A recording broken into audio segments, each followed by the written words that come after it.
समाचार संध्या में आपका स्वागत है। आप देख रहे हैं शाहिद तक और अखबार की सुर्खियों के साथ मैं हूं शाहिद अनवर। पहले प्रस्तुत है मुख्य समाचार। विनाशकारी भूकंप से 5 देशों में हाहाकार, तुर्की और सीरिया में 2300 से अधिक लोगों की मौत। भारत ने 100 एनडीआरएफ की कर्मियों के साथ चिकित्सा टीमों को तुर्की भेजा और कहा कि भारत हर संभव तुर्की की मदद करेगा। मौत के मलबे से जिंदगियां बचाने के लिए बढ़े हजारों हाथ। ऐतिहासिक गाजियान्तेप किला और ईसाई धर्म योद्धाओं का निगरानी दुर्ग टूटा। भारत ने कश्मीर पर तुर्की की गुस्ताखियां भुलाई। और अब समाचार विस्तार से।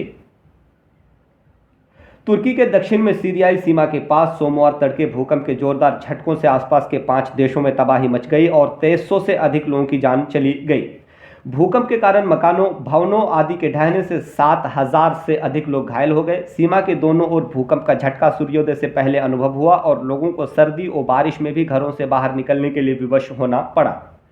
स्थानीय समय अनुसार तड़के 4:15 बजे 7.8 तीव्रता के भूकंप का एक शक्तिशाली झटका आया। पहले झटके के कुछ मिनट बाद फिर शक्तिशाली झटके आए जिन्होंने तुर्की और सीरिया में भारी तबाही मचा दी। तुर्की आपदा प्रबंधन एजेंसी के अनुसार पहले पूरे इलाके में एक के बाद एक 40 से अधिक झटके महसूस किए गए। तुर्की सहित Lebanon, Syria, Cyprus, Iraq, Israel और फिलिस्तीन में भूकंप के झटके महसूस किए गए और इन देशों में बड़े पैमाने पर जान माल की हानि हुई है। डैनिश भूवैज्ञानिक संस्थान का कहना है कि तुर्की में भूकंप के झटके ग्रीनलैंड तथा मिस्र की राजधानी काहिरा तक महसूस किए गए। तुर्की में आपातकाल लागू कर दिया गया है। तुर्की में सबसे प्रभावित शहरों में राजधानी अंकारा और नूरदगी समेत 10 शहर रहे जहां लगभग 3000 इमारतें ध्वस्त हो गई और 1000 से अधिक लोगों की मौत हो गई तथा 7000 से अधिक लोग घायल हुए। सीरिया के स्वास्थ्य मंत्रालय के अनुसार देश में भूकंप से मारे गए लोगों की संख्या बढ़कर 370 हो गई और लगभग 1000 अन्य घायल हुए। व्हाइट हेलमेट संगठन के अनुसार सीरिया में विद्रोहियों के कब्जे वाले इलाके में कम से कम 200 लोगों की मौत हुई है। एसएएमएस संगठन ने यहां मृतकों की संख्या 135 बताई है। दोनों संगठनों ने घायलों की संख्या सैकड़ों बताई है। सीरिया के अलेप्पो और हामा शहर से लेकर तुर्की के दियारबाकिर तक इमारतों के ध्वस्त होने की सूचना है। सीरिया की राजधानी दमिश्क में भी भूकंप के झटके महसूस किए गए और लोग घबराकर सड़कों पर आए।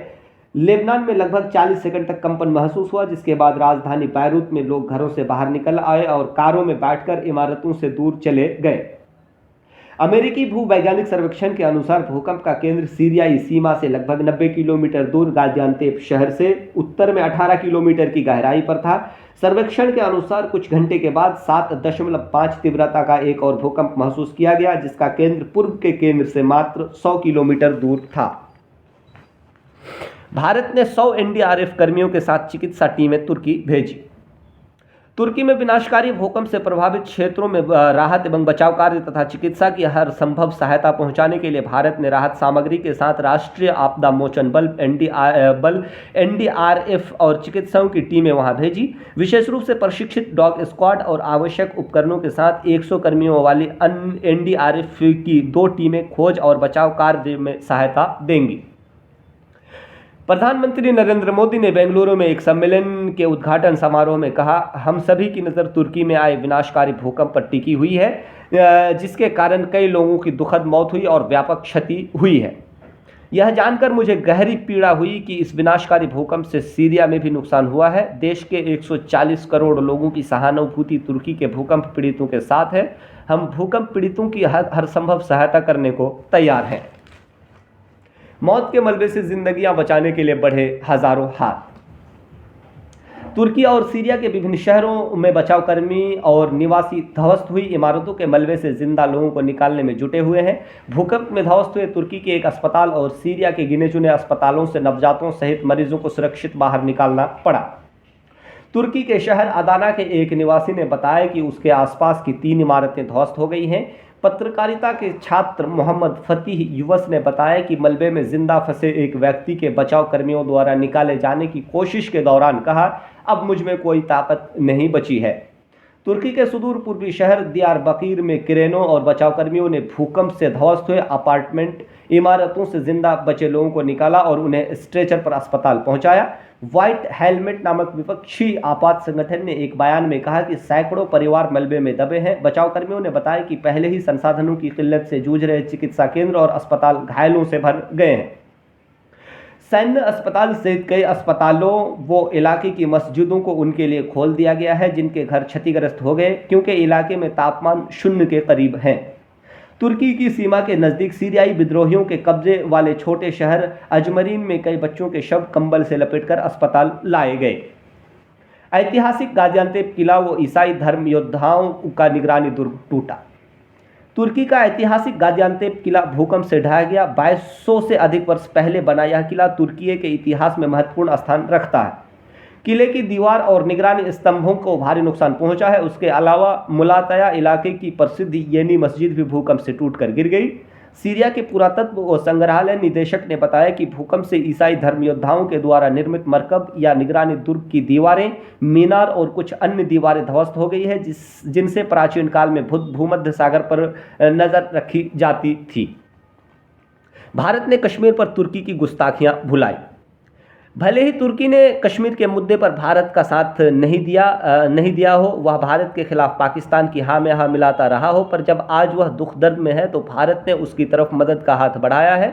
तुर्की के राष्ट्रपति रेसेप तैयब एर्दोगान चाहे कश्मीर का मुद्दा हो या अन्य मुद्दे हमेशा से भारत का विरोध करते रहे हैं, लेकिन भारत दुनिया के हर मंच पर वसुधैव कुटुंबकम की बात करता रहा है। भले ही तुर्की अंतर्राष्ट्रीय मंचों पर पाकिस्तान के साथ और भारत के खिलाफ खड़ा रहता है, पर भारत ने उसे मदद की पेशकश करके अपनी नीतियां दिखाई है।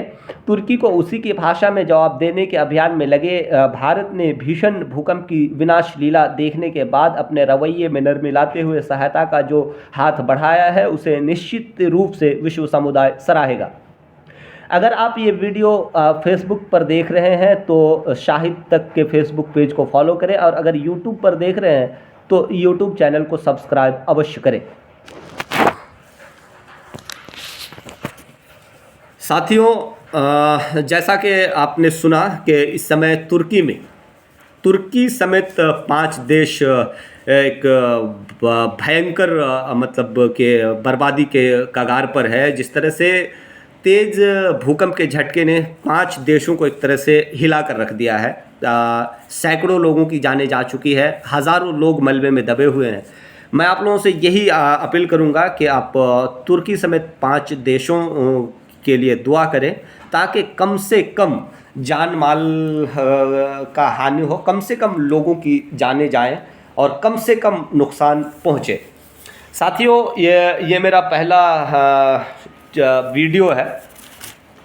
इस आशय और उम्मीद के साथ मैं ये वीडियो मतलब आप लोगों के साथ साझा कर रहा हूँ कि आप लोगों को पसंद आएगा। और आप लोग मुझे फेसबुक पेज को फॉलो करें और यूट्यूब चैनल को अवश्य सब्सक्राइब करें। धन्यवाद।